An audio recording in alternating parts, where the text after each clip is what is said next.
وهذا الذي هو يحيي الناس بعد موتهم، هل يستطيع أن يعيد يده التي كسرت؟ ها؟ قل أقول أمانة.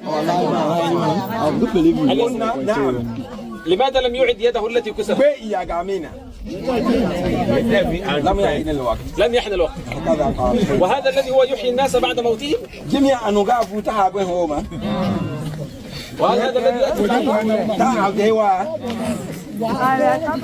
وهو الذي خلق الشمس والقمر. هذا لم يقل به أحد من كفار العالمين منذ آدم إلى اليوم.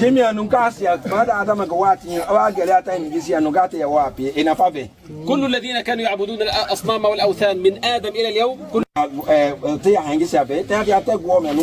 وكلهم يقولون الله الذي يأتي بالشمس والقمر ما في أحد قال أصلا هو الذي يخلق. فأنتم تقولون كلاما لم يقل به أحد. من الذي علمكم هذا؟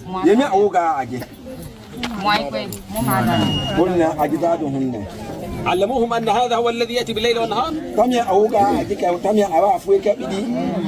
قلنا نعم.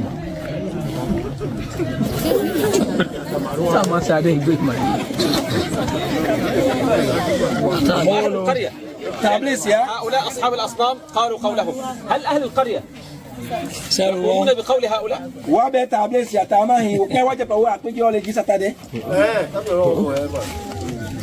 قال نعم. يا زعيم القرية عيب عليك، أنت رجل عاقل.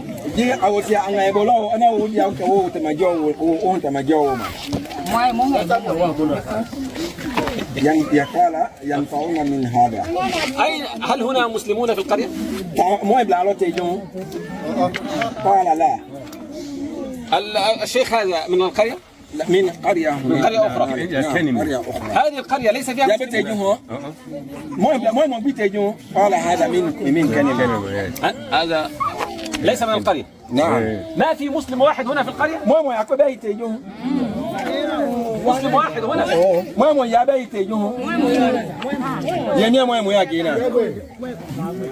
هذا قال هو في هذه القرية، هو مسلم من القرية. نعم. كذا قال. ما اسمك؟ بلي محمد منصري. محمد منصري. نعم. أنت مسلم؟ آه. من الذي خلقنا يا محمد؟ لماذا القرية هذه لا يعرفون هذه المعلومة؟ قال أمرهم بهذا. أمرهم بهذا فرفض. ماذا قال؟ هو يذهب إلى القرية أخرى ليصلي. يذهب إلى قرية أخرى ليصلي. نعم. لكن هو من هذه القرية. قال غرفته. هذه غرفته. نعم. لماذا كل القرية لا يعرفون الله عز وجل؟ قال لا يعرف.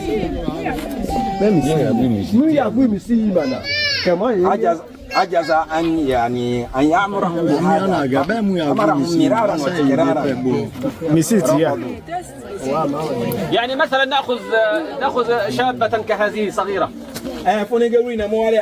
أنت ما اسمك؟ أهل القرية. الله الذي خلق السماوات والأرض فوق السماوات سبحانه. هذا الإله خلقنا كلنا. لماذا خلقنا؟ خلقنا لنعبده ولنوحده.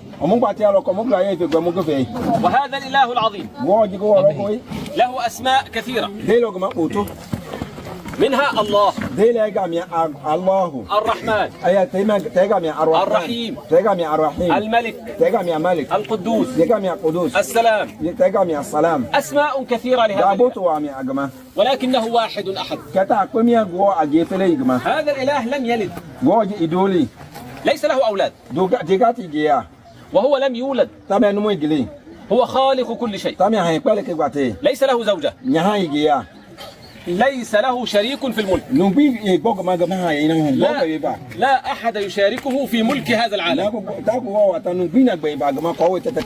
فالشمس هو الذي خلقها لنا لكي تضيء العالم وتدفئه كل يوم،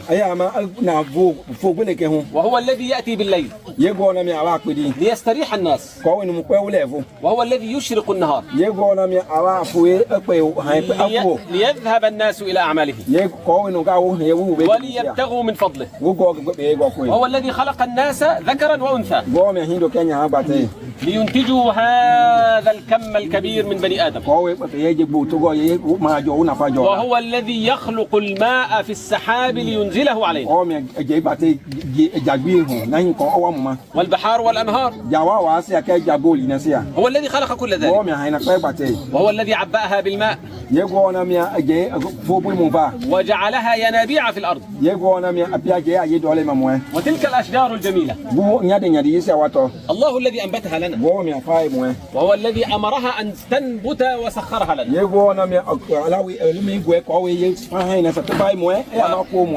وما من شيء يحدث في هذا العالم إلا بعلم الله وقدرة الله. فالله قادر على كل شيء، عالم بكل شيء، لا يخفى عليه شيء، لا يخفى على الله شيء. حتى الكلام الذي في صدورنا الله يعلمه، وماذا سيحدث في المستقبل الله يعلمه، وكل الذي جرى في الماضي الله يعلمه. فالله لا يخفى عليه شيء. الله يحمل السماوات على إصبع سبحانه، هو كبير جدا عال فوق خلقه. هو الذي خلق الناس وهو الذي يميت الناس وسيحيي الناس في يوم يسمى في دين الأنبياء يوم القيامة. كل الناس سيحيون يا أهل القرية، يحييهم الله عز وجل، وهذا هين على الله، وليس هناك شيء صعب. وجعل لنا السمع والأبصار والأفئدة، وجعل لنا واليدين، وشكلنا في أحسن التقويم، ثم أخرجنا من بطون أمهاتنا، قادر على أن يحيينا من قبورنا مرة أخرى. فهو القادر على كل شيء، لا يخفى عليه شيء في الأرض سبحانه وتعالى. نحن كلنا ملك لله، الله يملكنا ويملك هذا العالم، ولا أحد شريك مع الله في هذا الملك. ماذا يريد الله منا؟ أراد أن نعبده وأن نوحده وأن نعرفه معرفة جيدة. وكيف ذلك؟ عن طريق الأنبياء. الأنبياء والرسل هم خير الناس، أناس من البشر مثلنا بالضبط، ولكن الله يحبهم ويوحي إليهم، وهم خير من عبد الله، وهم أفضل من عبد الله، وهم أعلم الناس بالله. الله عز وجل أمرهم أن يذهبوا إلى القرى وإلى أقوامهم لدعوة الناس إلى التوحيد ودعوة الناس إلى معرفة الله. وأمر الله الناس أن يتبعوا الأنبياء، ومن لم يتبع الأنبياء فإن الله يبغضه، ومن عبد أصناما وأوثانا فإن الله يبغضه. وكان الأنبياء يذهبون إلى القرى لتحذير الناس من عبادة الأصنام، لأن الأصنام خطر على الناس. من عبد الأصنام ومات عليها فإن الله يسكنه نارا خالدة لأنها لا تملك شيئا ولا تنفع ولا تضر، وهي أخشاب صنعها الناس بأيديهم. فكيف يقول الناس هي التي ترزقنا وهي التي تحيينا أو تميتنا أو هي التي تأتي بالخير وتصنع كل هذا من الكذب، بل هي شياطين توسوس للناس في عقولها أنها تنفع وتضر. فالذي يعبد صنما إنما يعبد جنا. قال الله في الوحي بل كانوا يعبدون الجن أكثرهم بهم مؤمنون، ولكن يجب علينا نحن جميعا يا أهل القرية أن نعبد الله وحده، لا نعبد إلا هو. هكذا أمر الأنبياء وهكذا يحب الله عز وجل. ليس شيء أحب إلى الله عز وجل من التوحيد، أن نعبده وحده. ومن وحد الله سكن جنة بعد موته فيها كل شيء جميل، لا مرض فيها، لا موت فيها، فيها الأطعمة والأشربة، وأهلها بيض الوجوه، كلهم ملوك، لهم قصور وأبنية بناها الله عز وجل، بنيت من الذهب والفضة، فيها كل شيء جميل لمن مات موحدا وترك عبادة الأصنام والأوثان. وأما من مات على الشرك فإن الله يسكنه نارا حامية لا يخرج منها أبدا، يحرق فيها، كلما أحرق جلده أعطاه الله جلدا ليذوق العذاب وما هم بخارجين من النار. لا يموت فيها أحد، يعذب دائما، يشرب ماء حميما يقطع أهل النار في نصب دائما، وهو العمل الشاق. أهل لاعنون يلعن بعضهم بعضا ويسب بعضهم بعضا. أما أهل الجنة فهم متراحمون متحابون. ونزعنا ما في صدورهم من غل إخوانا على صدور. فكان الأنبياء يذهبون إلى الناس لإخبارهم بهذه الأخبار، يعرفونهم بالله وبعبادة الله وبالأنبياء والبعث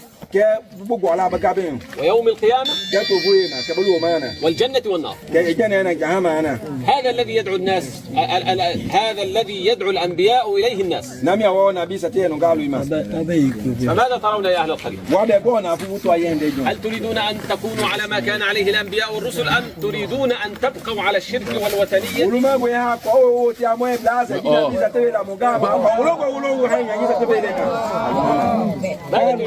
نعم. لا قالوا نعم. ماذا يريدون؟ يريدون ماذا؟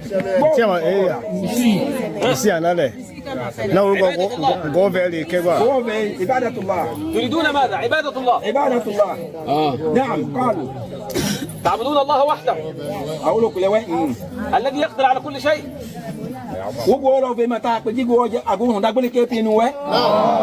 قالوا نعم. هل تحبون الله الآن؟ هل تبغضون الأصنام الآن؟ الله أكبر.